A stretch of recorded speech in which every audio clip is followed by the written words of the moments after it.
Welcome to tonight's Dharma time. I'm glad to see you. The topic is the 26 qualities of the Sattvic person.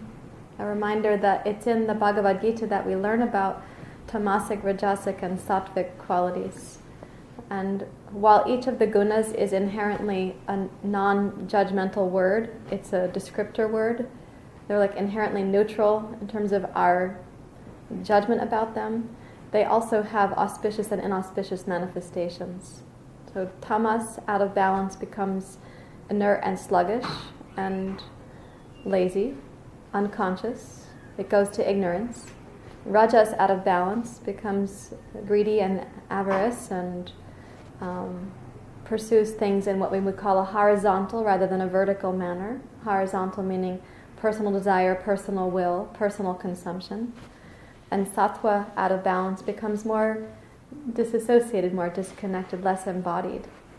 So the 26 qualities of the sattvic person are actually qualities we're all aiming to cultivate. And I like to say, ever since I've been studying yoga, the question for me has been, do we cultivate those qualities or are we remembering them? And I come to rest again and again that the answer is both. We are remembering these native qualities of heart, these 26 qualities of when the human being shines at his or her best. And we have to cultivate the qualities because our lives tend to go a little out of balance, tamasic, rajasic, or sattvic imbalances. So we're going to sit for a while in silence, and I'll play these different bells for you. And I want you to keep in mind that in each of the bells, the sound is already contained within the bell. It's when the bell is rung that we hear the sound, but the sound is actually in those bells already. Do you understand what I mean by that? This is not meant to be a Zen koan, but some of you look a little spaced out when I say it. The sound is already in the bell, and you'll have the blessing of hearing the bell, and you'll hear it also go back to silence. Even as the bell goes to silence, the sound of it is still in it. Do you understand? It's okay. So let's sit for a little bit of quiet together.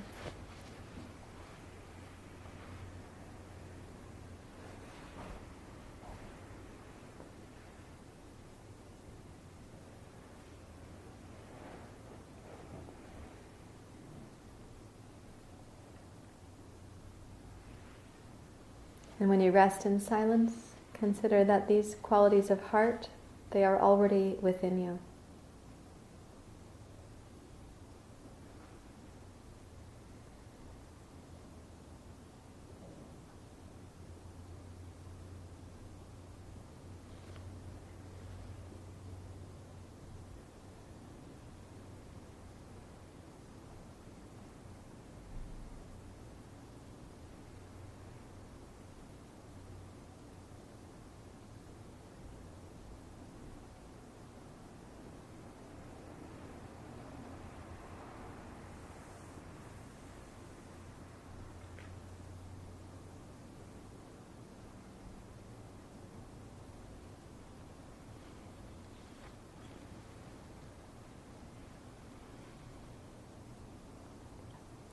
Invite your mind to rest in the native experience of your heart,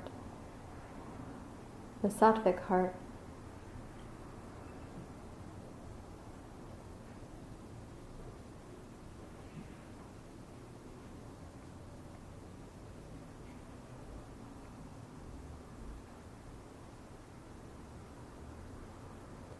Invite your mind to take refuge in your heart's capacity for the absence of wrath and the absence of greed. Your heart's capacity for forgiveness.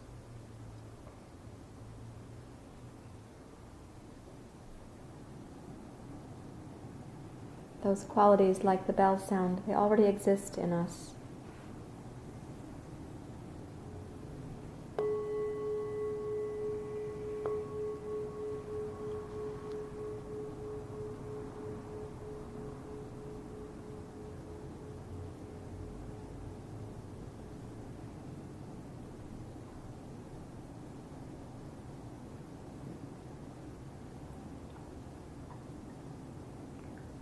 And let the bell sound be a reminder to your mind that those innate qualities already exist in your heart.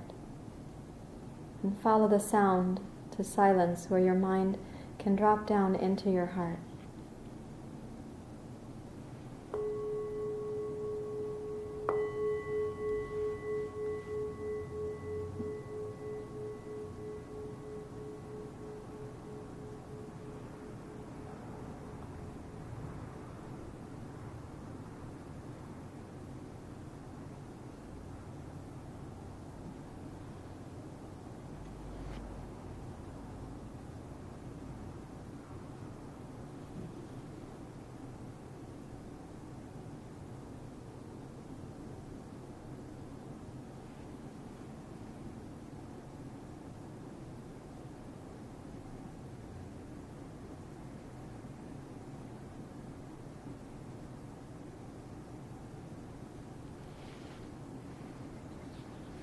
Invite your mind to lessen its attachment to its own chatter and to return to the qualities of the Sattvic heart.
As you rest attention in your heart, consider the natural qualities that are sattvic, like truthfulness, lack of conceit, the absence of greed.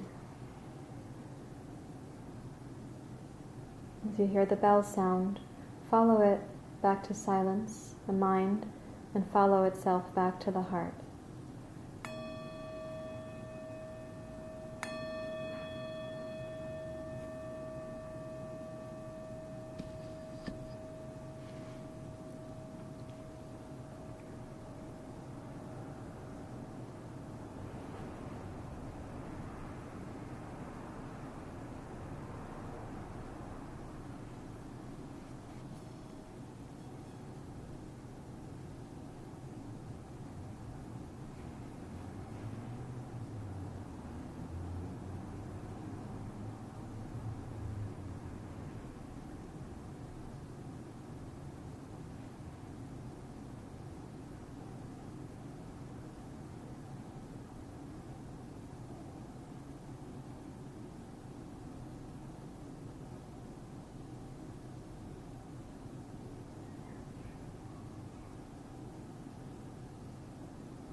If your mind wanders away, quietly bring it back to the possibility that this sattvic heart, these qualities already exist in you, like purity of mind and cleanliness in body and speech and actions.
Consider your own naturally sattvic heart, the luminosity or equanimity that would shine through you.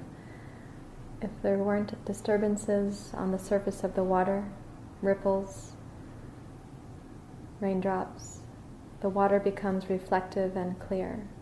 Like this, visualize your heart's capacity for steadfastness, for the absence of restlessness, for generosity, truthfulness.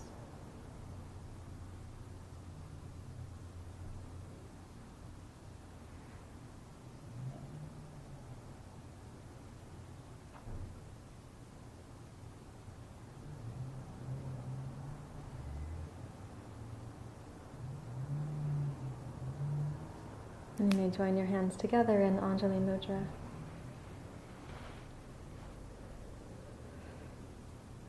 And while you join the palms together, further imagine the native experience of the Sattvic heart in your fellow human beings, both near and far.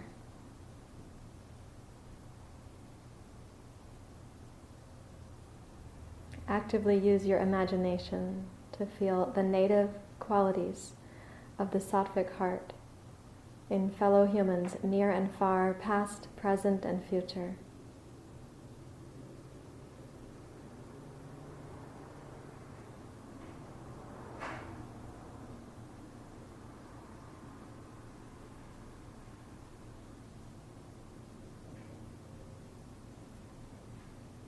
With appreciation that we get to be amongst these countless humans who have the Sattvic heart, let's bow the head to the heart, please. And you can release your hands and open your eyes.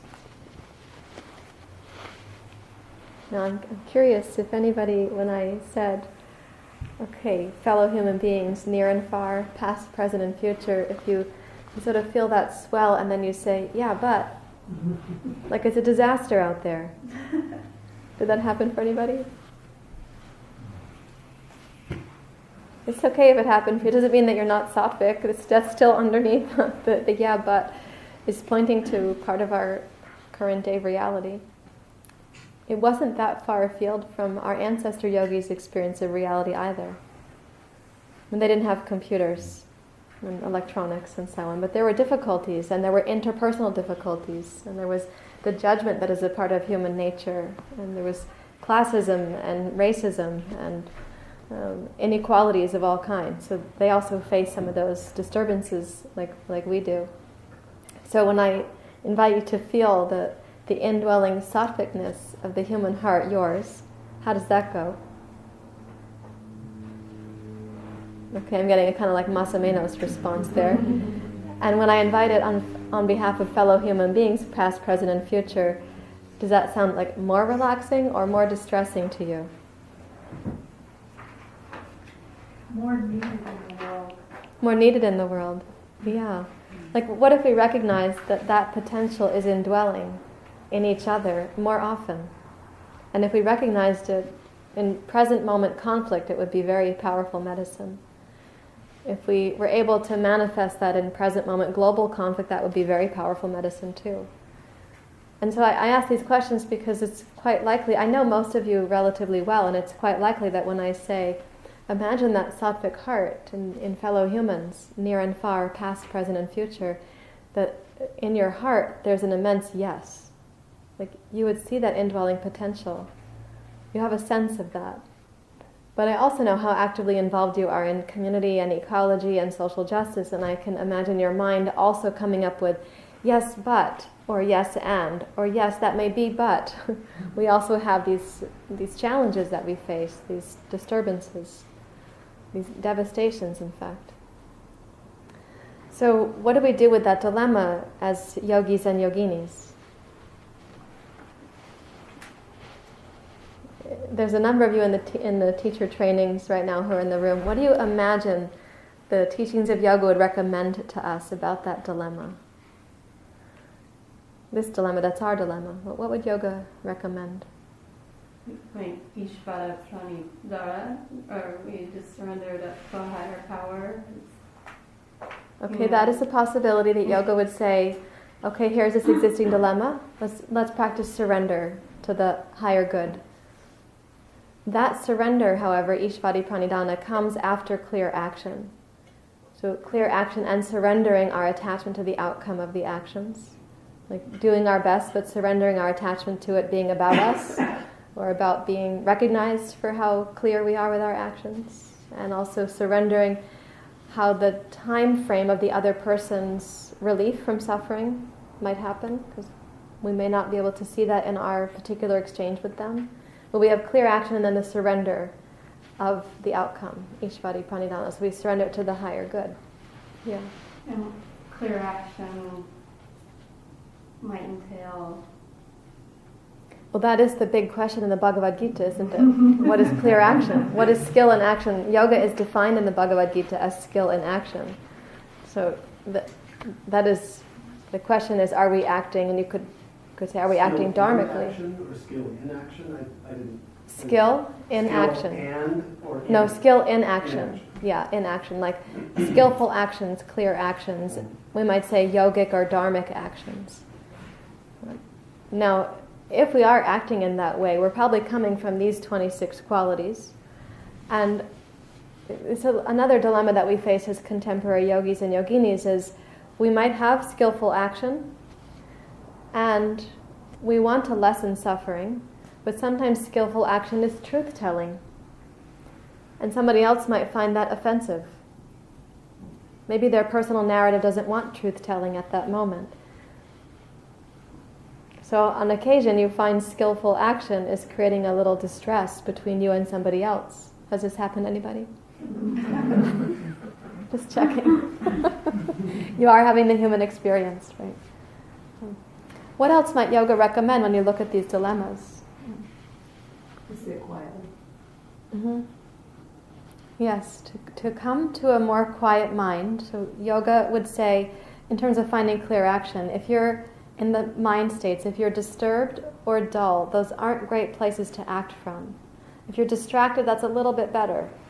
If you're able to produce one-pointed mind, that's even better. But if you're experiencing lucid mind, quite likely the skill in action will be more obvious to you, less colored by your own thoughts and your own conditioning. So to come to lucid mind, we practice the tools, the practices of yoga. Mindfulness, for example, and breathing and asana, and hopefully a clear diet and good rest, and so on. So that our minds are more translucent and able to have intuition come through as to what is clear action. Mm-hmm. And what else might yoga recommend? Loving kindness. Yes. So we look at the dilemma, and yoga could say, towards fellow human beings, towards ourselves, towards the perceived flaws that we see around us, we practice loving kindness. May all beings be free from unnecessary pain and suffering.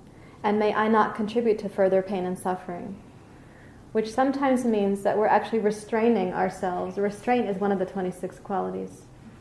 Self-restraint. That we're actually restraining ourselves from acting if we aren't in a clear, lucid mind. If we can't offer loving kindness in that moment, or we only have pseudo-loving kindness, it's like, may all beings be free from unnecessary pain and suffering as long as I get my way. Then we have to actually practice restraint before acting. So seeing where we are we out of balance or closer to being in balance? Does the heart feel receptive and capable? That's an important pulse to take about yourself before acting. And loving kindness can help bring us back to the clear heart. Yeah. Somebody else was going to say something. What would yoga recommend? Well, it's Yes. probably relating to what you just said. I was thinking awareness and somehow deep acceptance of the dilemma, but not letting it restrict you. So acceptance somehow. Yeah. It's just that it's there and be aware. Yes. Yes. And then work from there. In the current community, like contemporary community, we talk a lot about radical acceptance, which is a bigger concept than acceptance. Radical acceptance meaning even when you don't want to, even when the circumstances look very painful. Radical acceptance is like accepting reality so that we can lessen our resistance to what is occurring and come into relationship with the here and now. And in that acceptance, we don't become passive or apathetic. In fact, on the battlefield, when Arjuna is standing out there with his 100 cousins across the way and his teacher giving him guidance, he keeps saying, I don't want to do it. I don't want to take action. And essentially, Krishna has to tell him to accept his place in the community. He was raised for this particular Dharma. So as he accepts the actual fundamental reality, he can then take clear action. But if he's in resistance to reality, he's like fidgety, petulant, argumentative, he's irritable, he's frustrated, and you could picture arms crossed on the chest and turning away from his teacher, who is his beloved teacher. So acceptance doesn't produce apathy. In fact, Arjuna tempts his teacher Krishna with apathy. He says, forget it, I don't want to act. I'm not playing this role. And his teacher says back to him, that's not an option. Actions are always occurring, and the choice for inaction is still a choice. You're still making an action. Which sounds a little bit like a Zen koan, but if you look really clearly, like look at toddlers, you have this opportunity. Inaction is a choice sometimes with a toddler. So we see actions and inactions are actually woven together. Coming into acceptance, it's courageous, means coming into alignment with reality, as it is at this moment. I'm not saying it should be different or it shouldn't be like this. It is the isness. We sometimes say it's the suchness of the present moment. And yoga would also recommend what I started to refer to earlier tonight. Yoga would recommend that when we see this dilemma, we spend time cultivating and remembering. And those are two active processes, cultivating and remembering the 26 qualities of the Sattvic heart, so that we become agents of change or transformation by our own realization or liberation or our capacity for love. That we as humans are then adding less to the fray. And we also become possible portals or vessels for solutions. But so long as we're adding to the fray by being disturbed by it, we're still adding to the fray. Do you know what I mean by adding to the fray? It's okay. Whether it's in your own household or your community or on the bus or in your own mind and all those inner community members I talked about last time. The 100 cousins across the battlefield that Arjuna is battling are actually aspects of the human mind. This reminder that he's adding to the fray when he's in his resistance, his reluctance. So cultivating these 26 qualities, I find it very interesting that the first quality recommended for the Sattvic heart is fearlessness. We say abhaya, fearlessness. That's a relatively big ask of the human heart. Fearlessness.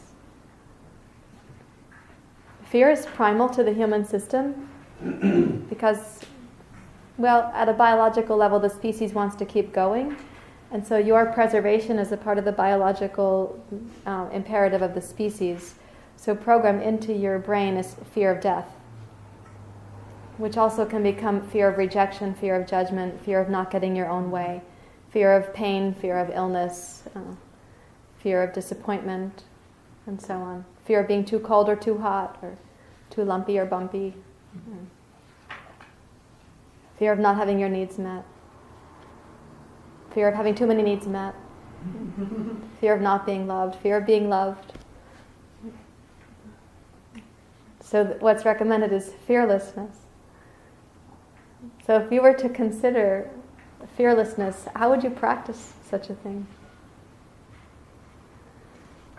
Try to let go of past and future expectations and just breathe into the present moment.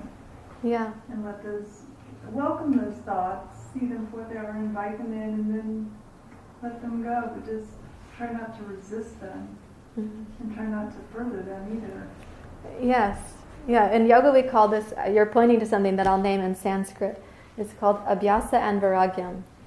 That means making an effort, a good effort, and also surrendering or non-attaching. So the thoughts are rising, you make the effort. Well, I'm welcoming it as it is, like a bird in the sky, but I'm not reaching up to tell the bird what to do.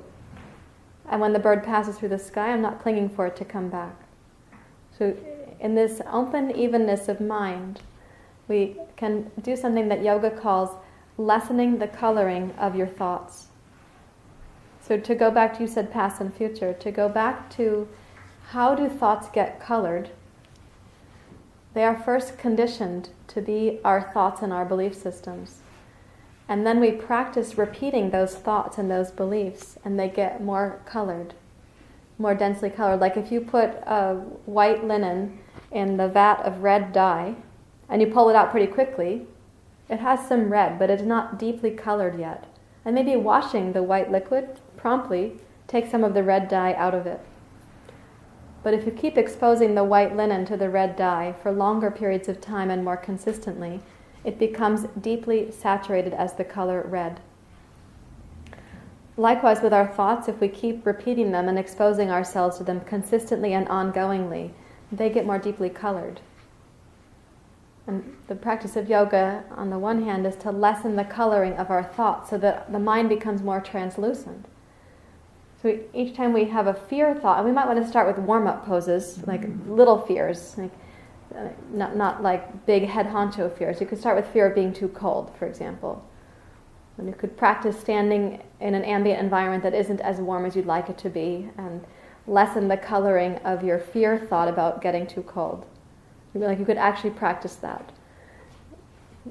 Should you practice something such as lessening the coloring of the fear of being too cold, you'll probably also develop a skill in your body.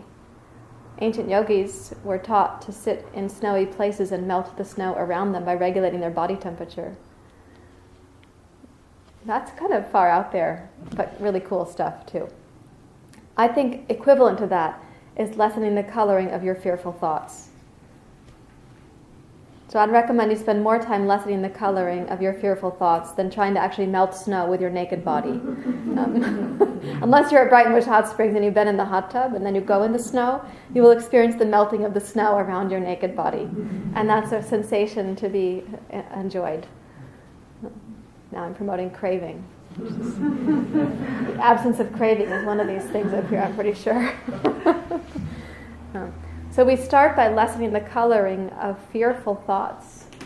And fearlessness is the first Sattvic quality. The second is purity of heart, which I liken to a quality of also, innocence, or that heart that isn't so laden by the mind, having all those sedimentary layers of thought and belief in the way. The innocence, the purity of heart. I don't mean naivete when I say purity, and neither does the Yoga Sutras. They don't mean naive, like just like a bubble of ignorance and naivete and happy-go-lucky. I sincerely mean like a clear or pure motivation in the heart. When I talk about the sedimentary layers of the mind, I mean all those habits that are compressing our ability to drop into the heart. That compression, when relieved, we realize the existing underlying fundamental purity of heart. And sometimes you get to taste that in your own heart in a moment of other human suffering that calls forth your compassion and kindness. And even sometimes the hardest heart, in the face of somebody else's suffering, you see their tenderness come through. So in that regard, helping the dilemma at large, one of the answers is not removing yourself from all dilemmas, but considering the possibility that being near to suffering might actually help you remember the purity of heart that is underneath your fear. I mentioned like fear of being too cold or fear of being too hot, fear of being too uncomfortable, but also there's fear of being too close to somebody else's suffering. So this is what I mean by coming back to the pure, clear heart, with the possibility of that happening by being near to, proximal to suffering. And see if your native heart might actually surface because of that. if fear is in the way, it will be less likely to occur. Do you understand what I mean? It's like from a child, you say, Mm-hmm. or The- generally, yes. every child. In fact, it is childlike in the sense that the thoughts and beliefs that we now have, each of us here, we are all at least over the 16th year of our biological lives. No. We are. Each of us is older than 16. Some of us are 16 times 4. Is that me? Am I that?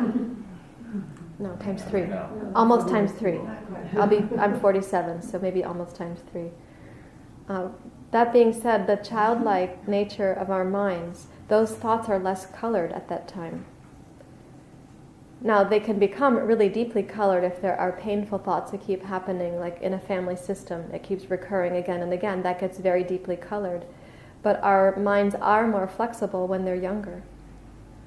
And so when I say childlike, when we say that in yoga, I don't mean like the childlike brain that doesn't have as much awareness of itself, but bringing that childlike quality back into today's current awareness. Like, let there be awe and wonder, openness, fearlessness. From the purity of heart, we then lean into what's called steadfast, becoming more steadfast. And steadfastness actually literally means, my teacher from Mysore, his name is Shankaranarayana Joyce. It's hard to say, so we call him Acharya, which means beloved teacher. And he likes to talk about steadfastness as the traveler making his or her way up a mountain. And that steadfastness is required to climb the mountain, because the body will get tired. And the mind might lose sight of the goal when it goes around a certain switchback. It might not see the apex of the mountain. Or the weather may be turbulent at times. He says yoga is like climbing the mountain steadfastly, even when the weather patterns are coming and going. So with fearlessness and purity of heart, we climb the mountain and we are steadfast in the movement towards the goal of yoga. And that goal in yoga would be like awakening from human suffering and helping others to awaken from suffering. But if we are distracted, if we vacillate a lot, if we kind of go up the mountain but then forget we have to go back for the flashlight, or we go up the mountain and then we see a tiger, we say, oh no way, I'm not going, or we go up the mountain and think, wait, I should bring my friends with me, I got to go back and get them, or we say, oh wait, I got to go to the Columbia sports store and get the right outfit, I forgot to do it, I have an employee pass, I should have gone yesterday. If we are distracted by all these options, we won't be steadfast. It seems so obvious when you talk about hiking a mountain, all those distractions you could have. But if you look, even maybe it's obvious in your own life how steadfast is vacillating right now. And if you don't see it, you might have to look more subtly to see if you are vacillating. Like you have a primary heart life goal, and when are you vacillating from that? And what are the nature of your vacillations? Probably our vacillations, if we go back to fear and non-purity of heart, our vacillations are obvious to us. Do you understand what I mean? You don't feel judged, I hope. I mean, the mind vacillates. It's a part of the process. And we're looking to vacillate less. So we could say steadfastness is non-vacillation. And you come to dana, and dana means generosity. It means to give. So in this juncture here on the 26 Sattvic qualities of the heart, if we had been fearless and we had been pure and we've been steadfast, the natural next thing will be the outpouring of our own generosity on behalf of others. And when they say dana, to give something like to give support to the teacher. In traditional Buddhist teachings, the teacher doesn't have a paycheck, they are offered dana from the students. But dana is also like to give a piece of your meal away, or to give of your heart or your time, to give of your service. Lessening your attachment to the things you now own. It's really specific. It isn't just that you're giving and you're generous, you're lessening attachment to ownership of things, material and otherwise. So you travel more lightly in the world that way. Dana is a Buddhist concept, and Buddhism and yoga met blessedly. You see them interwoven, and we get to study them as sister paths, very compatible sister paths. So you practice dana, and then you're going to practice self-restraint. Does that sound incompatible to you? No, because if you gave away everything and you have nothing left to sustain yourself, then you're not practicing ahimsa. Right, yes, and non-injury, yes, right down here, ahimsa.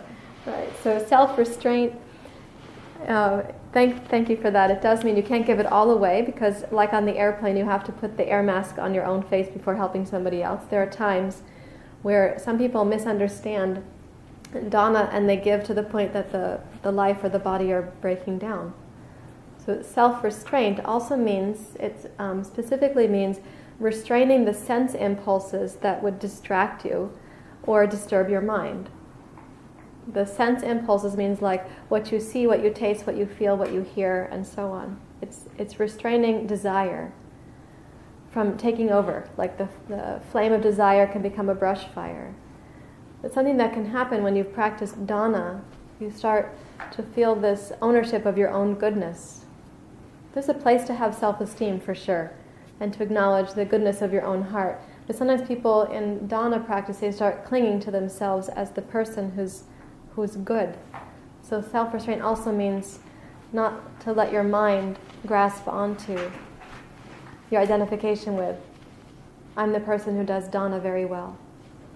Do you understand what I mean by that? You're not clinging to the attachment of, now I shall be known as the person who gives. Mm-hmm. So, and self-restraint is also that this doesn't have to be just a linear path here, but it is also, for some of us to practice self-restraint is to practice what I call non-impulsivity. Non-impulsivity means, for example, the text, ding, and you feel you have to look at it right away.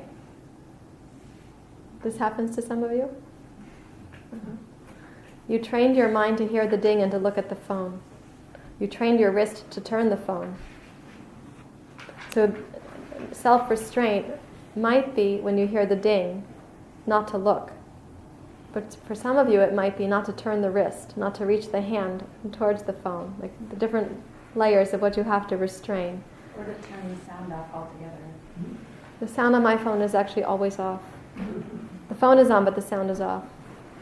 Which is why I say, text me before you call me. I won't hear your phone call. So you can turn it off. It's a way to practice self-restraint. But then if you turn the sound off, as I've done, even so, sometimes I like to just check the phone randomly. I'm just walking to the bathroom. Why do I have to check the cell phone for the emails? I'm just taking a biological break for the moment, but I'm checking the phone. So self-restraint is leaving the phone. Who takes the phone to the bathroom with them? Just tell me honestly. Again, how helpful is that? So self-restraint for some of us means some things. For others it means not letting Netflix decide you're watching the next episode. So self-restraint, you can apply to your own life. Sometimes it means not saying the truthful thing because at that moment it would be the unkind gesture. Or self-restraint may mean that you have to take a period of rest before the next service opportunity. That the body needs some care. You can't give it all away and still have more to give. There is a biological reality that needs our tending to. Also in the 26 qualities, they include what is called here religious rites. I'll remind us that in the Bhagavad Gita we hear about the path called Raja Yoga, which includes the practice of ritual. And I was saying last time we were here how people everywhere have rituals. Some of them are mundane. A very common ritual that I help my students with looks like this. I'm just pretending with these child's play. This is a common ritual that some of my students have when they get home, even from yoga class.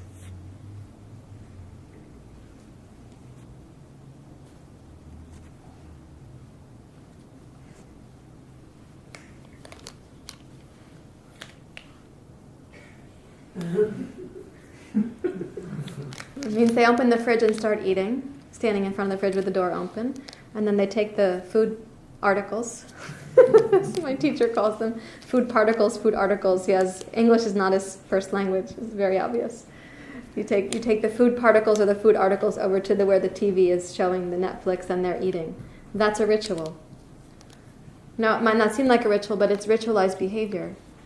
We have rituals, how we brush the teeth or how we decide to wash the hair, how you get in your car, how you signal when you're going to make a turn. Those are rituals. So the human mind likes ritualized behavior.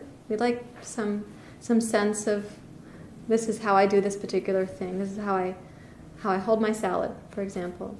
This is referring to the larger need we have for ritual, which is ritual that gives thanks, that provides a gesture for us to give gratitude back to consciousness or God or love, whatever you'd like to call that. Or to have a shared ritual where we're all remembering the larger divine presence. So if you can make rituals that are helping you to remember that larger divine presence on a more regular basis, then the Sattvic heart becomes more capable of flourishing. Since many of our rituals are not about remembering the divine on a more ongoing basis, we actually have to outnumber the inauspicious rituals with the auspicious rituals. How might you do that? To outnumber the inauspicious, sort of mundane, unconscious rituals with more auspicious rituals. Probably start by making them conscious rituals. Yeah. The rituals you now have, you could bring mindfulness to them. Like mindful toothbrushing. Today when I was brushing my teeth, I felt very happy to brush the teeth. I was thinking, somebody created toothbrushes. I have an electric toothbrush, which I love, my electric toothbrush. It lasted all the way through India. The battery kept going. I was thinking how fond I was of the creator of the toothbrush and the creator of the electric toothbrush and the people who made toothpaste and how the tube is made. And I was having this all-out fascination. It was like a global event, just brushing the teeth. Gratitude that all of this was provided for me to enjoy brushing my teeth. And Tristan can tell you that I brush my teeth a lot in the day. I am a compulsive toothbrusher. But if you use the toothbrushing as a mindfulness of the larger presence and support in your life, then you're remembering. Like to mindfully eat and realize the blessing of food that we have available to nourish the body. Or to mindfully turn the signal in the car and think, somebody created roads, traffic lights, and little pieces of paint that tell us where to be on the pavement.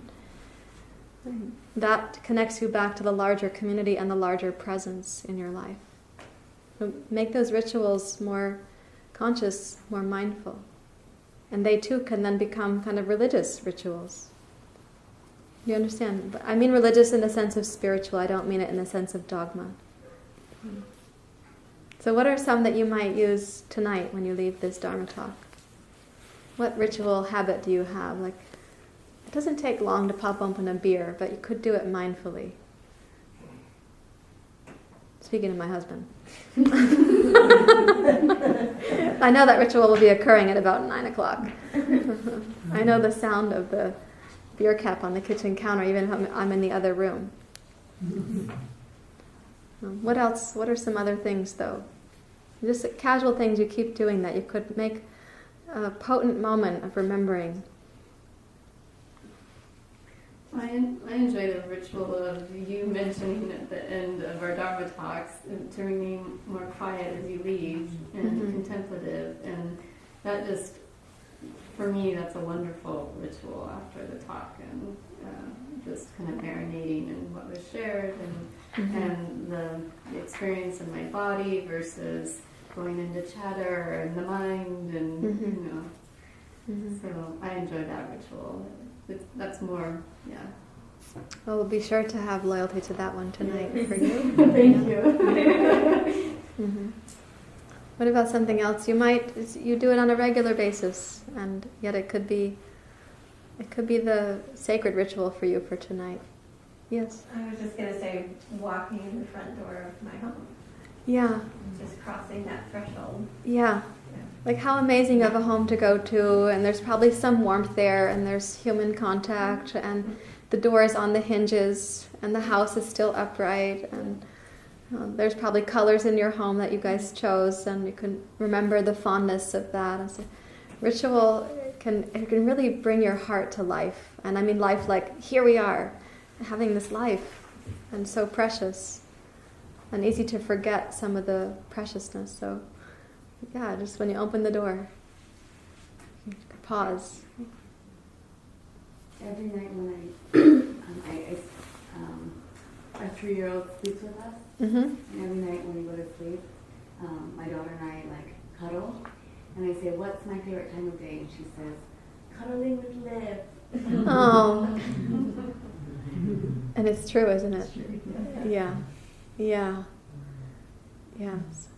What a great ritual to have! It's, you can gaze into her eyes and see the majesty. I mean, that big presence, divine presence, shining through her unique eyes. Yeah. Mm-hmm. In fact, go ahead. Sorry. AJ. I'm going to say for me, it's taking my shoes off when I come to the house. I'm not a shoe force, is that the term?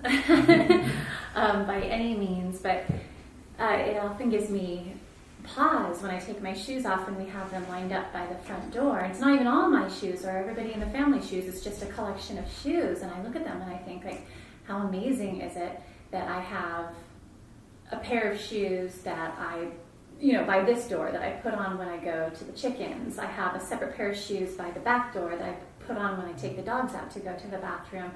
I have boots, tennis shoes for running. I have an abundance of shoes for so many different tasks that enrich and define my life.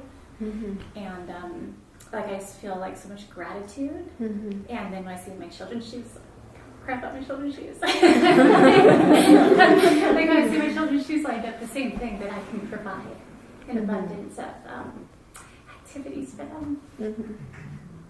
That's terrific. A prayer. It's the tears of the clear heart. Yeah. These sorts of tears I really appreciate. It's like those sedimentary layers in the mind, like this. These are the tears that make the fountaining of the heart to come through those layers. Doesn't your heart feel a little bit bigger when you cry? As soon as I can breathe again. Yeah. It's amazing. So much abundance. Yeah. I hope you'll gaze at your children's shoes tonight and have your tears. Thank you for that image too. Yeah. So from that we go to what's called right study. And it means, the word right doesn't mean like right and wrong. In an English sense, it means skillful or clear. It's choosing the right path of study. So when Arjuna's on the battlefield out there, he's being directed to be a devotee of karma yoga, a practitioner of yoga in action. He wants to be the devotee of the renunciation of yoga. He wants to be more like, could I just please for a short time be a jnana yogi or a raja yogi? Could I just be a bhakti yogi? He's not actually saying this to his teacher, but I can imagine him begging on the sidelines. Could I just try these other paths? And his teacher says, no, your path is karma yoga. So when we say right study here, it means like, what is your path? How will you know? And how will you follow that? How will you study it very clearly? And if you've chosen to study yoga, you've chosen a significant responsibility. It's an honor, it's a privilege, it's a luxury in fact, because you're not just facing basic survival needs, but it is also a responsibility. And that's what Arjuna hears from his teacher as well. You have a responsibility. So right study means in the choice of study, then doing that clearly and methodically and consistently, which requires the next of these self-discipline.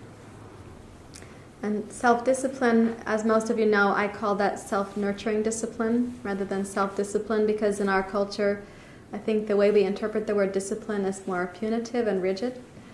And here, self-discipline means the discipline to stay with your study, the discipline of the senses so they're not pulling you away, and the discipline of the mind that it can't consistently distract, intrude, or chatter away at you, essentially. So if we say self-nurturing discipline, it means the discipline to nurture your best possible clear heart, the discipline to nurture your best possible vitality so that when you're of service, you have something to give. And the discipline to nurture the best possible mind state through which your speech and actions will happen. That says a lot. For some of us, self-discipline, let's say you've chosen to study yoga here under right study, but you forgot to hydrate yourself. You're going to soon have a hard time even reading the words on the page. If you don't have a consistent daily nurturing practice of hydrating your brain and your body, you'll soon have a hard time doing the study. So self-discipline will help your study. It will also make it easier to be straightforward, which is the clarity that we go forward with. So self-nurturing discipline, sometimes we are just starting with the basic discipline of care for the physical body. If you haven't had enough calories, it's hard to keep your mind clear on the study. If you have had the wrong kinds of calories, the foods that make you feel like a big sugar change for blood sugar, it's hard to keep your mind clear on the study. So self-discipline is also the discipline to come to your yoga mat on a daily basis, to sit in quiet, to contemplate, to practice the arts of yoga. Straightforward is the next of these, and straightforward in this case is a little bit like steadfast. Steadfast is the effort to keep doing the thing. As I was saying, my teacher uses the analogy of the mountain. Straightforward is to say also taking the most direct path to yoga. My teacher is primarily Indian, and Jay knows him. Some of you met my teacher years ago. Did you meet Acharya when he was in Portland? He's profoundly Indian. I'm saying because some of my other teachers are Indian and they've been to the West, and they're more like a mix of the two cultures. But for Acharya, when he's talking to Westerners, one thing he realized is the Westerners can take this path steadfastly, and yet they're not straightforward. So they're steadfast, but they're not being direct. They're steadfast and they're meandering. So he was talking about the mountain of yoga, and that in the West, we're kind of circling the base for a long time. We are circling the base of the mountain in asana, asana, asana, asana. And he is recommending that we start going up already. So when he comes to the West, he wants to teach the pranayama and the pratyahara and dharana and dhyana. He's like, we will climb the mountain, and he wants to be more direct because he feels he has short time to be here in the West when he's teaching, and he's in his later years, so he has a short time left to be a teacher, relatively speaking. He's 70. So he's saying, let's be more straightforward, let's be more direct. And so sometimes you're fooling yourself just a little bit. You're being steadfast, still doing it, still doing the downward dog, right? Mm-hmm. But sometimes you are also where you're deceiving yourself about how direct you're being, about how straightforward you're being. Am I reading it clearly? This is happening for some of you? Mm-hmm. Yeah. So like making a really good plan, being steadfast about the plan, keep designing the plan on the piece of paper, keep writing the to-do list for the plan, keep the plan very clear, keep it close at hand on your desk, but it's still sitting there, and so are you. So straightforward is you now have the self-discipline and you have the direction from the right study. You are going to take action. You're going to be direct about it. So it's like non-postponement and non-distraction combined. Does that make sense? I see your lives transforming overnight here. I got to clean the closet today. It was so refreshing. First I had the food poisoning issue this morning, and so I couldn't go to the prison, so I had time to clean the closet. I've been wanting to clean the closet for some time, and every time I looked at the closet over the last many months, I was like, I really want to clean the closet. My side of the closet, and his is organized, mine was not looking so well. And every time I saw it, I thought, I don't have time to clean the closet right now. I felt just that little bit of disappointment and deflation. And I said, I'm going to go be of service. Mm-hmm. Oh, it's all better. It's true, I love to be of service. However, I also wanted the time to clean the closet. So being able to clean the closet, I felt refreshed. And I got to do, I thought about it for a few minutes. And then I thought about thinking about it for a few more minutes, and then I just went and did it. And that's what I mean by straightforward. You had the thought, you have the time, now's the time to do it.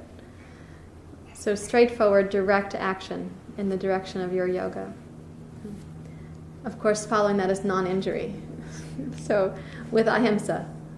So not to the point of injury, right? Because sometimes we decide we're going to be direct right now, we're going to go do it, but actually we are disguising impulsivity as steadfast or direct or straightforward. So with non-injury to self and others. Non-injury. This is a significant concept, big enough that it was Gandhi's primary commitment. And it's the first of the yamas and the niyamas, ahimsa. It means non-violence. Here it's translated as non-injury. Not to cause harm to self or others. So we might make the choice for straightforwardness or directness, and we also want to consider non-injury.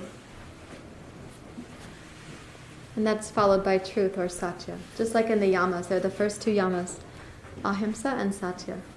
So truthfulness also means truthfulness with ourselves. How refreshing it is to be truthful with oneself in the company of other humans who have the capacity for empathy. And how difficult it is to be truthful with oneself in the company of other humans who are still in conditioned mind, where the coloring of their own thoughts is still looking through the lens of judgment or punishment or envy or comparison or ill will. So learning to be truthful with ourselves, we also need to have an empathetic heart. And we might have to practice by being truthful with others so we can learn it for ourselves and to feel in the light of their pure heart or their clear heart or their fearlessness to be in our presence when we do our truth-telling, that we might come to that truth-telling more fearlessly with ourselves.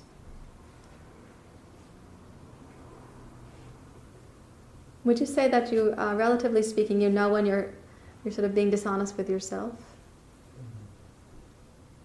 Do you have like a little feeling in the body somewhere? When that happens, what do you say to yourself about the little mistruth?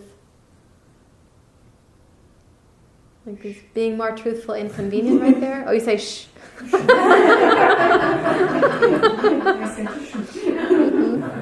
What does that mean in Dutch? So what does that mean in Dutch, I said? Yeah. In Dutch? No, I'm looking at. See, I'm forgetting my own language. Maybe shh is universal, I don't know. I know. Yeah, how do we say, I forget it, sorry.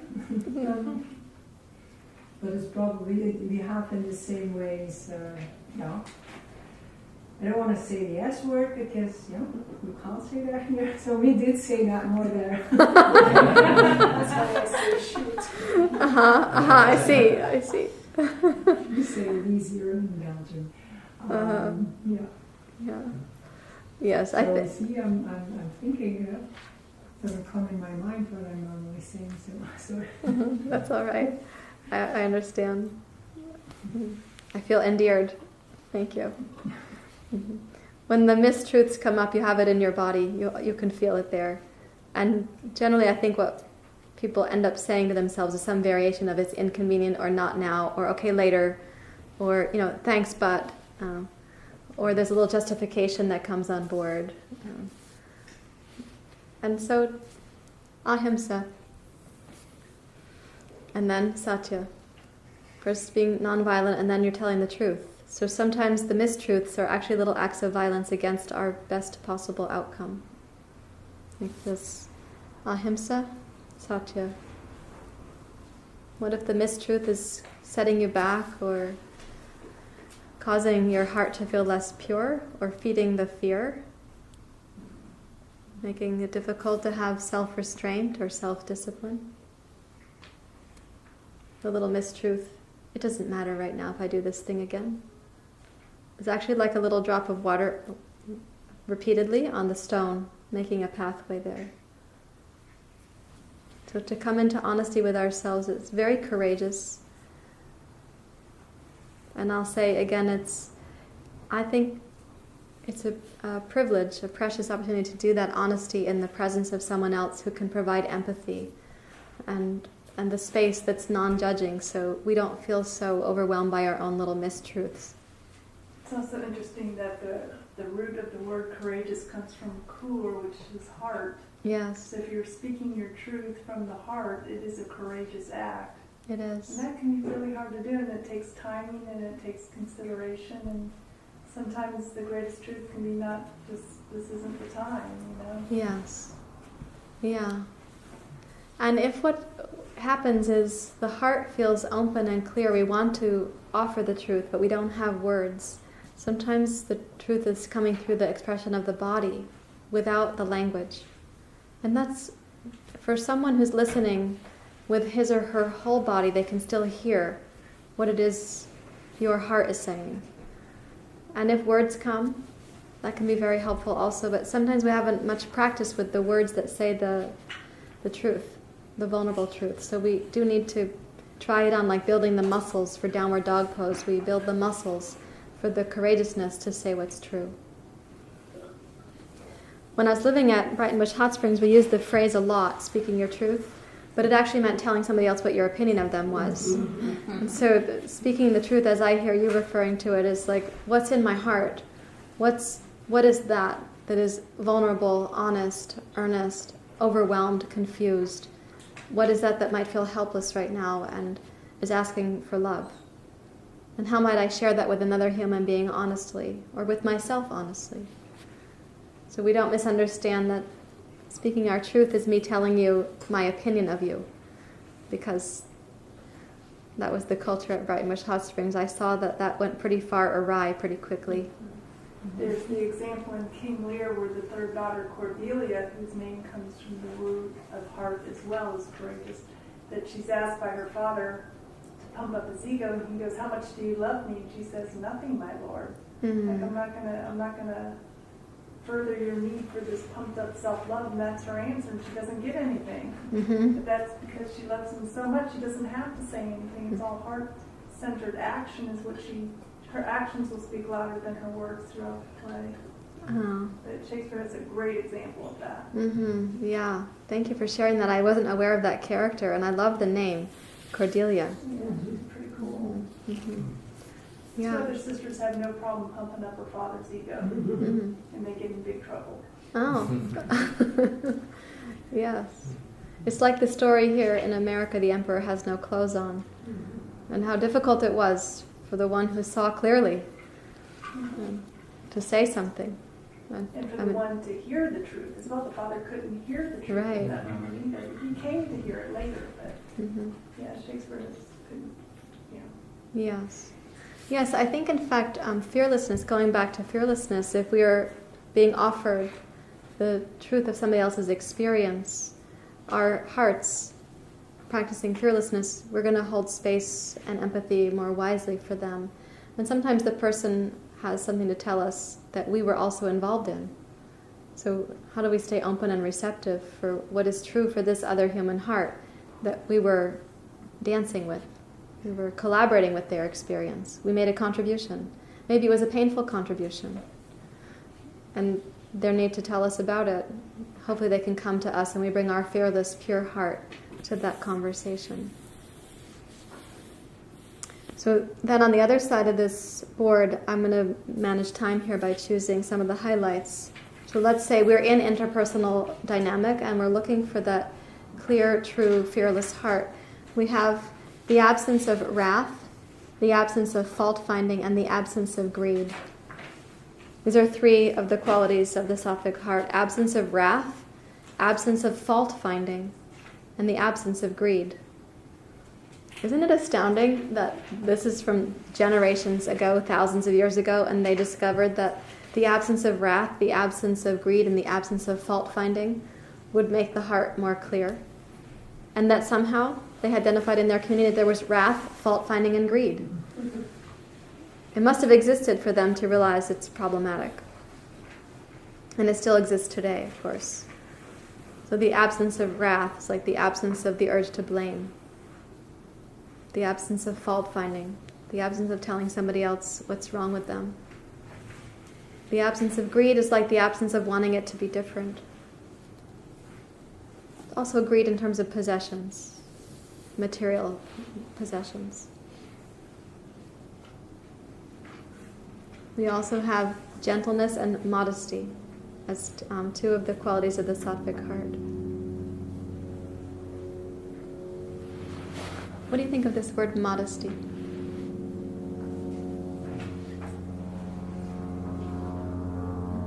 What might that mean to you, modesty? Reminds me of myself. Ah, very good. Okay. Should I ask Joel?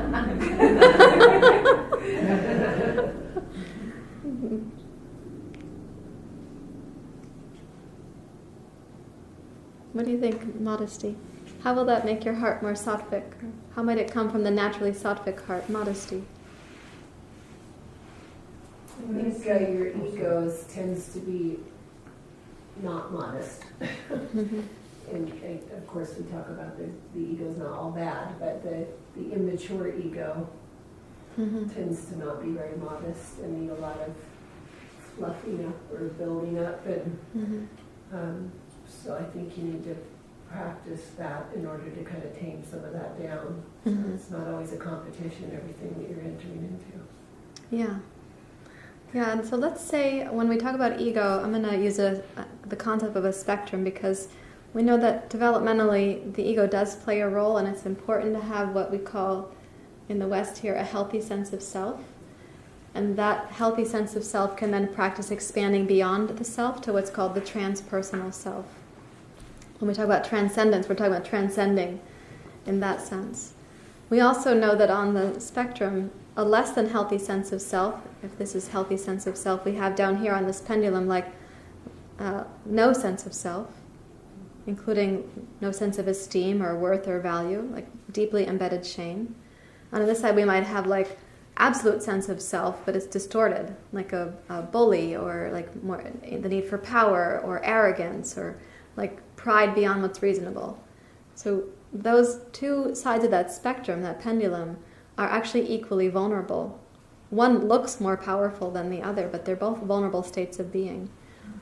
And so when we look at healthy sense of self, for the person who's on the pride, arrogance side of the spectrum, to practice modesty may mean self-restraint about getting the acknowledgement, like just quiet little humble tasks that they can do without needing to be acknowledged, like karma yoga. Clear action without attachment to the outcome, without even need of acknowledgement of yourself as the one acting. But on the other side of the spectrum, I think a lot of people actually struggle to be affirmed, acknowledged, to feel that their contribution mattered to somebody, and to accept that they contributed and it was meaningful. So when there's a less, on this side, less sense of value, less sense of self-worth, less of a sense of self, to realize you're making a difference and to accept that is also an act of modesty. There's not grandiosity there, but it's accepting that there's a self called you that's contributing to the experience of another, and they want to appreciate. And to stand there and welcome that appreciation, we'll have to be modest enough to do it, not too attached to our lack of esteem. You know, people are like, oh no, it was nothing, it was nothing, it was nothing. And they sort of keep brushing that off. One thing that happens there is we don't get to have the delight of saying thank you for your contribution to my life or my moment. So to accept somebody is asking to say thank you to you for your actions is a way of partnering, collaborating. Both people can experience modesty. Do you understand how I'm saying that? Mm-hmm. I think it's something in this country right now, a pretty big dilemma, because this pendulum is happening, and for people to feel acknowledged and appreciated, and to practice appreciations that are specific about other people's contributions to our lives, that would be a practice where we can rest in modesty. We don't have the need for the inflation, but we're also not profoundly deflated. And to realize that we're contributing to other people's lives is like such an important place for the pure heart. We're contributing. We make a difference. We can be people who make a difference. So, Joy, could you also see in modesty just the quality of dissolving barriers between self and other, so that it brings you into it's not really about ego, but it's realizing you don't do anything. There is no doer, right? There is no difference between me doing it and it being done. So it's a connection also then with something bigger than... Yes, I think that developmentally, if you look at this pendulum, the person down here who didn't get to develop a sense of self, they might be biologically 20, 30, 40 years old, but for them to go to the perspective you're talking about, they have to have a sense of self that realizes, oh, I'm not the doer. But sometimes they've been so downgraded by their developmental experiences that they already have a sense, I'm not the doer, and I can't do anything, and I'm not contributing anyway, and I don't matter. I haven't mattered. In fact, I've only been a problem or a burden or a difficulty for other people, so why even try? So these are the narratives that I hear in the history of the lives of the people that I'm working with at the DOC, the Department of Corrections, excuse me. So when I hear this in their history and I see that they're now training to be teachers, yoga teachers, to give to other inmates on the inside, I'm watching their developmental trajectory actually over the course of 7 months grow from, you're watching this also, grow from, I have nothing to give and I'm on the inside anyway, locked in here for the rest of my life and I can't help the circumstances inside or out. I see them growing from there up to, I have a sense of self, and this thing called teaching yoga is going to come through me. I don't see them, they're not coming over to pride and arrogance. It would be a big stretch to get them to that side of the spectrum because the shame has been so deeply embedded already. So in response, I'm saying yes, and a consideration, where is that person on the developmental spectrum able to say, actions are occurring through me, and I have a sense that there's a vessel here, and it's self unto self, as we say in Karma Yoga. The self and other fall away. Am I responding all right? You understand? Mm-hmm. Mm-hmm. Sometimes it's very sad to see people can go decades, 7 or 8 decades, and not have had a sense of self. So the great need to be acknowledged or seen or remembered or praised or lifted up, the great need is so tremendous. And if we were talking with them about that which acts through us, that presence that shines through our eyes and our hearts, they may have a sense it's so wholly disembodied that we might not be able to come to that place you're talking about. I want us all to experience that for sure, because it's a very vibrant and restful place to be, where we recognize that. I suppose maybe I've spent too much time on this side of the spectrum with clients and students. So, do you want to respond to any of that, Jay? Was that like dreadful what I had to say there? You're all right. This is feels like heavy or morose now. Uh-huh. Yeah. Do you know people in your life where you sense their self is like a hungry ghost? It will never get satisfied because it actually isn't, the sense of self isn't there to be fed. Do you understand what I'm saying? Mm-hmm. And you might have people on this side of the spectrum who keep needing affirmation, more affirmation, more affirmation, more affirmation, like that's sort of feeding them. They feel, like, now I exist. And for them to come back to modesty feels like, oh my God, I won't exist. I'll stop existing. So those are developmental issues in somebody's psychological trajectory. And they're real. But we can help by being a stable, like a Sattvic heart for them, that they can sense, well, we value you. You're whole and real and you exist, and there's this thing called modesty of thought and action. Yeah. Another I wanted to touch on, these ones here, this little clump in the middle. Radiance of character is considered one of the Sattvic qualities of the human heart. Radiance of character. I'll just go, Mataji. She's our teacher in Rishikesh. I posted her photograph on Facebook. I was so proud of my skills.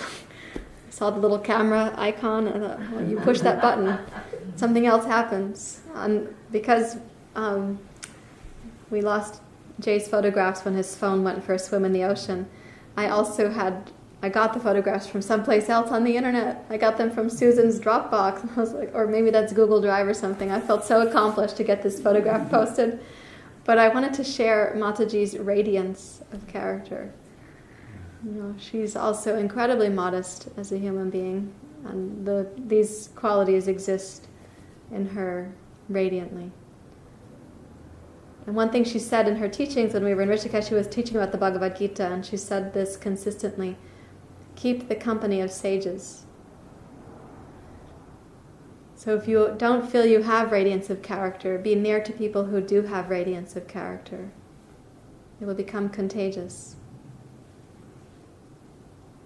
And she said, keep the company of sages. I asked her, well, how will the inmates do that if they're on the inside? And similar to what Jesus said in his teaching, she said, satsang is happening. Satsang meaning sitting in the truth, sitting in the company of wisdom is happening. Sometimes between you and you, remembering, and sometimes between you and the one other who's gathering with you to remember. So radiance of character, like your luminous heart. And sometimes we need the tears to make us more radiant again. What do you think about this one, radiance of character?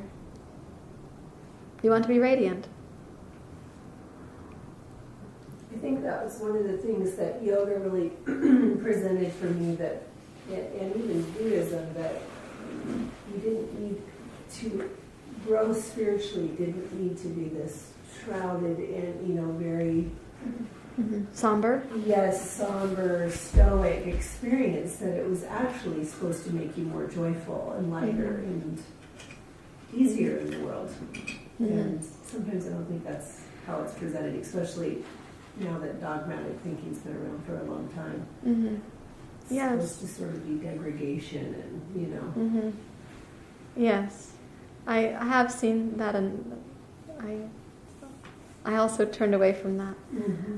What I have found most compelling in choosing teachers in my life is the light, the luminosity that comes through their eyes and their hearts, not just when they're teaching, but when they're walking from the teaching back to their dwelling, or because when we go to see Saras, and she's from Chennai, but we saw her in Goa this year and last year in Mahabalipuram. She comes from her home to be with us in southern India, and this time we were sharing a dwelling, so Jay and Saras and I.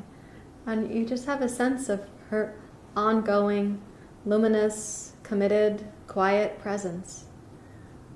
She isn't one person in the classroom and another person somewhere else. And I've hosted a lot of teachers in my time as a younger yoga teacher and a younger studio owner, and they were different people in my home than they were in the classroom. That lack of integrity was very surprising to me. And it was also good teaching for me to realize what I didn't want to see happen to myself as a yoga teacher. I mean, I'm just a yoga teacher. These are teachers, but I wanted integrity in them. And it just reminded me how much integrity is important to me. And I don't want to just walk into the classroom and be radiant and then walk out and be like, dark and petulant about bookkeeping. I did that twice this week, though. It's the week of the 1099s. Do you know what I'm talking about? So twice I got to be dark and petulant about bookkeeping. And the computer was going too slow, and the QuickBooks wasn't loading fast enough, and where were the Social Security numbers? Oh my God, who didn't do their job? Right. It's like, no, well, actually... I think for me it's this authenticity as well. I kind of picked that up pretty quick. Certainly not perfect, and not perfect pretty much everywhere I go, but when I meet someone who's not very authentic, or I'm not being very authentic about things. What you might ask yourself in those moments, so when I think of radiance of character, I'll give you my translation of this. I do see that in all the teachers that I've chosen to have as my teachers, and those who are long-term teachers for me, it's unwavering. Acharya, he's older. I met him 12 years ago. So he's quite a bit older, but his presence still shines through. And I met Debu, who's our music teacher and our friend, really, when he was in his 20s. And the delight, the innocence, the radiance that shines through him when he's playing his music, and when he's like teaching the Westerners to sing, something like Om Bhurbu Vasvan. The students all get it wrong, and he's like, great, okay, we're not on key, and we're not like together, and you still see, so he's with us.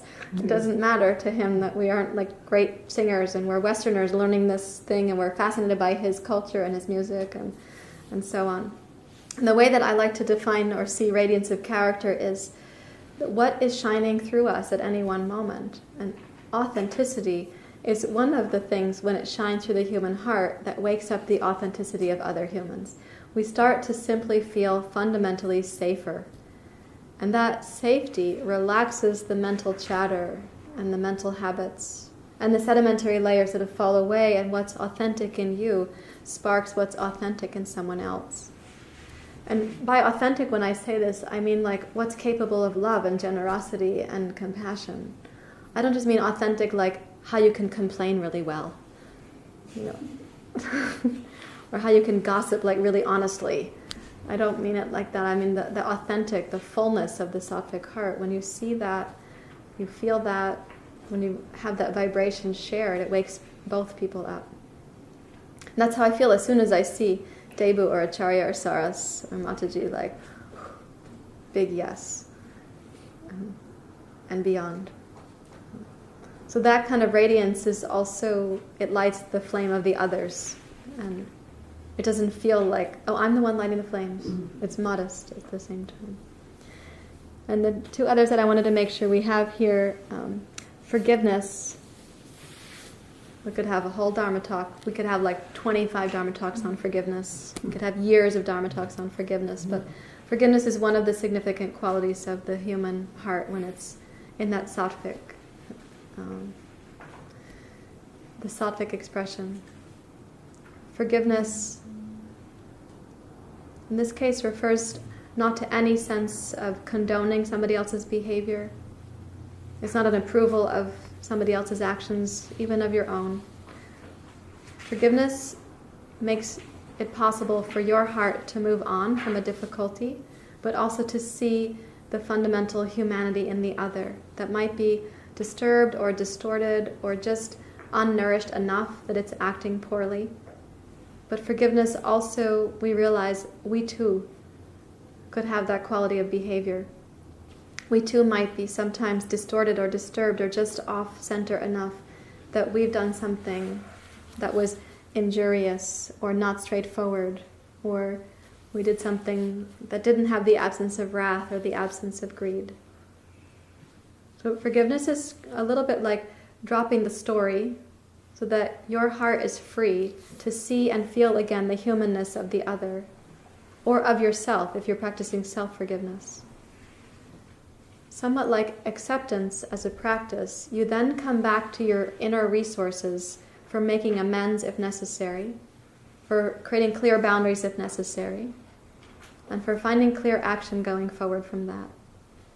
But while we're in non-forgiveness, we don't have access to the resources of the Sattvic heart. We are disconnected because we're up in the mind, holding the resentment or the pain or the hot burning coal in our hand while it's burning through us. The other person may already have given it away. That's why we're holding it. I think somebody said resentment is defined as, what is it? How they say about the poison? Resentment is yes, drinking poison and hoping somebody else will suffer. Is that how it goes? Yeah. So forgiveness is in response to resentment, like realizing, oh, I'm holding this toxicity in me. It's causing me suffering, but I'm hoping it's going to cause them suffering. So forgiveness is to free both people. Most of all, to free your own heart. When we come up against something where we say, that's unforgivable, we would do well to pause, breathe, reflect inwardly at our humanity, and ask, where are the samskaras alive most in me right now? So the healing can be about your own inner experience before you have the offering of that forgiveness to somebody else. Sometimes people feel it's too soon. I can't offer that to them because I'm not healed yet. is probably true. But if we're still holding the hurt and we're not actively working on the healing, then we are actively working on feeling more toxic. So if it does feel too soon to forgive the other because we are not ready, we have to go back to truthfulness with ourselves and to non-injury, not causing harm to ourselves by continuing to hold that which feels toxic. Coming back to straightforward, direct, what action can I take on my own behalf for healing right now? Sometimes it starts with self-forgiveness. There's an interesting website that I was able to visit earlier today, because again I didn't go to the prison with being home ill. One of my early teachers in life is Stephen Levine. Do you know who I'm talking about? And he died recently. He wrote a book called The Gradual Awakening, which was a part of my graduate school course. And then he wrote a book also called Who Dies, which I read earlier in life when my grandmother died. It was so powerful. He was in New Mexico, and I had been many times in New Mexico, and he used to travel to teach, so I got to see him in different venues. And I hadn't kept up with his work because he's been living with Andrea in relatively secluded circumstances by their own choice. But they have on their website a page for apologies. People can go post an apology anonymously to anybody about anything. And the apologies are interesting to read because in some of them you can see the clarity, the Sattvic heart offering the apology. In some of the apologies you can see this person might have a character disorder. You're looking at this apology like, this seems very off, this one here. So should you choose to go read the apologies, read it like for the way your heart feels stirred by the words. And you'll have a sense which ones are more Sattvic apologies, which ones might be just a little bit off. Yeah. It's very moving to see. So this is a little bit in the same experience of forgiveness. I think we can say something about self-forgiveness. Yes. This is true for me, maybe for some other folks. I feel like self-forgiveness for me is more difficult than forgiving the other, because when I forgive the other, there's space, right? And I can accept that I cannot control what the other is going to do ultimately. But when it comes to self-forgiveness, that's so difficult because there's this wanting to cling to the pain of judging yourself. Because on some level you believe if you don't let go of that pain, you won't do it again. But then we can all see examples, I can see so many examples of where clinging to that pain actually seems to cause me to do that thing again. Yeah. And even though I can intellectually understand that, it's so hard to let go still of that judgment. Yes. So it's interesting. Thank you both. Enjoy the babysitter.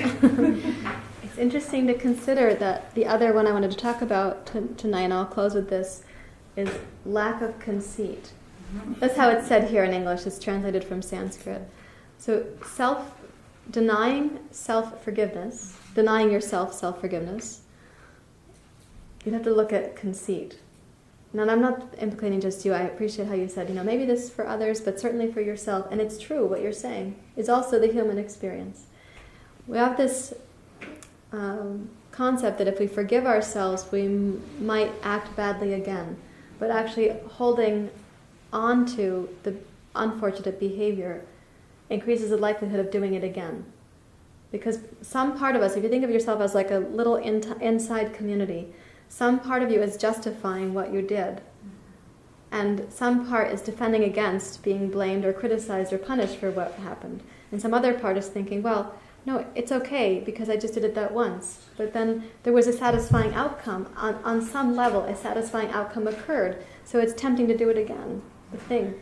And so self-forgiveness is like forgiving all those inner community members for their chaos, essentially. But it's also lack of conceit. Like if I can forgive others, why hold myself out of that heart? Why am I special enough that I don't deserve forgiveness from myself? Do you understand what I mean by that? Because your human vulnerability is the human vulnerability you see in the others as well. And the cool thing about forgiveness is it actually frees you up to act more wisely the next time. Because again, you're not burdened by the feeling of toxicity, even from you to you. People sometimes have the phrase in America, I could never forgive myself if I did such and such. That would be a very painful way to live. I just read a quote today, and I kind of feel that could relate even, and it's one from Wayne Dyer. If I believe I can do it, chances will come up. If I don't believe I can do it, obstacles come up. Yes, yeah, very true. So there's something in that. Yeah, yeah. Self-forgiveness getting to, again, kind of what you're saying with the truth, where you say, I'm just speaking my truth, where it can get, where it can be a barrier as well, when you're forgiving yourself constantly for the same... Yes, that's called apathy or resignation. Yeah. That isn't self-forgiveness. I mean, forgiveness has in it the quality of actually realizing the pain, which you're talking about, AJ, very beautifully. You realize the dilemma you're causing yourself. It recognizes that pain is present and harm has occurred. And apathy and resignation don't. Like, all right, I'll let it slide this time. We're not actually feeling the pain we've just caused. It's less painful to let it slide. Until the bigger pain comes of how many times you let it slide, and you really feel the compounded nature of that. So forgiveness is actually very freeing to become a better expression of yourself, not a more harmful expression of ourselves. Yeah. Any last questions or comments right now? This is like going to a buffet and having like a lot of interesting food all in the same place. And I didn't check your appetite when you walked in the door because you came, and I made an assumption you're very interested. It's Friday night, it's totally raining and dark out there, and Portland knows how to drive in the rain. About 50% of us are Oregonians. It seems like people coming here from other states are not driving that well in the rain. So you made a diligent effort to be here. And a lot of information was offered. So let's sit in a quiet time so that you don't have indigestion when you leave. That's what I was saying. It's like going to a buffet. So please take a comfortable and upright seat. You can use the wall if you need support for your back. Rest your hands in your lap as you like. And rest your attention again on the possibility of your own Sattvic heart, connected to the web of Sattvic hearts, past, present, future, near and far.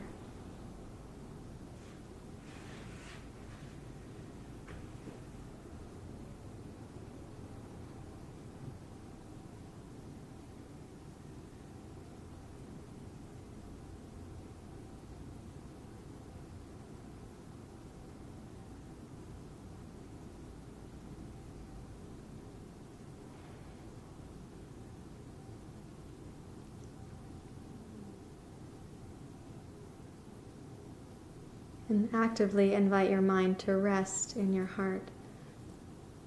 Don't think about what's happening after Dharma time. Rest in your Sattvic heart here. Soak it in. You have the company of others.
We may join our hands in Anjali Mudra.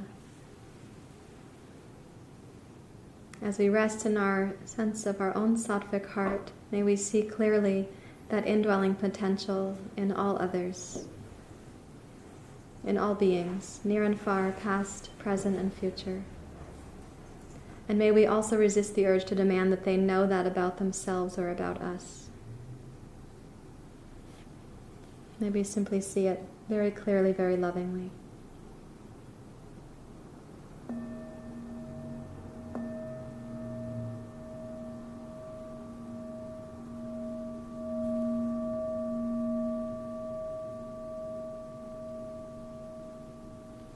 Thank you for being together tonight to nurture this in your own heart and in our community. Namaste.